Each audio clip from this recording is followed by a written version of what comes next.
Hi friends, welcome back to Ramesh cooking channel. ನಾನಿವತ್ತು ನಿಮಗೆ lemon rice ಮಾಡೋದು ತೋರಿಸ್ತಾ ಇದ್ದೀನಿ. ಬೆಳಗ್ಗೆ ಲೇಟಾಗಿ ಎದ್ದಾಗ ಗಡಿಬಿಡಿಯಲ್ಲಿ ಏನಾದರೂ ಮಾಡಬೇಕು ಅನ್ನೋ ಟೈಮಲ್ಲಿ ಈ ಲೆಮನ್ ರೈಸ್ ಮಾಡ್ಕೊಳ್ಳಿ. ವೈಟ್ ರೈಸ್ ರೆಡಿ ಮಾಡಿ ಇಟ್ಕೊಂಡ್ರೆ ಸಾಕು, 5 ನಿಮಿಷದಲ್ಲಿ ಈ ಗೊಜ್ಜು ರೆಡಿ ಆಗುತ್ತೆ. ಇವಾಗ ಯಾವ ರೀತಿ ಮಾಡೋದಂತ ತೋರಿಸ್ತೀನಿ. ಸ್ಟವ್ ಹಚ್ಚಿ ಮೊದಲಿಗೆ ಒಂದು ಕಡಾಯಿ ಇಡೋಣ.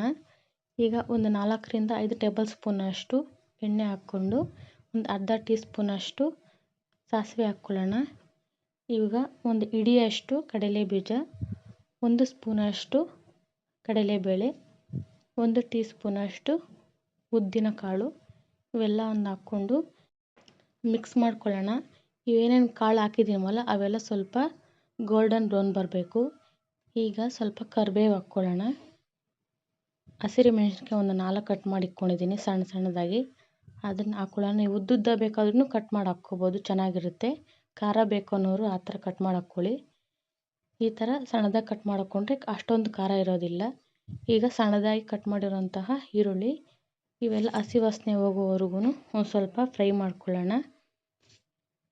ಈರುಳ್ಳಿ ಒಂದು ಸ್ವಲ್ಪ ಹಸಿ ವಾಸನೆ ಹೋಗಬೇಕು, ಸ್ವಲ್ಪ ಕಲರ್ ಬರಬೇಕು ಈರುಳ್ಳಿ. ಈಗ ಅರ್ಧ ಟೀ ಸ್ಪೂನಷ್ಟು ಅರಿಶಿನ ಪುಡಿ, ಇದು ಸಿಮ್ಮಲ್ಲಿ ಇಟ್ಕೊಂಡು ಹಾಕ್ಕೊಳ್ಳಿ. ಉರಿ ಜಾಸ್ತಿ ಇಟ್ಕೊಂಡು ಅರಿಶಿನ ಪುಡಿ ಹಾಕ್ಕೊಳ್ಳೋಕೆ ಹೋಗಬೇಡಿ, ಸೀದೋಗ್ಬಿಡುತ್ತೆ. ಅದಕ್ಕೋಸ್ಕರ ಸಿಮ್ಮಲ್ಲಿ ಇಟ್ಕೊಂಡು ಅರಿಶಿನ ಪುಡಿ ಹಾಕ್ಕೋಬೇಕು.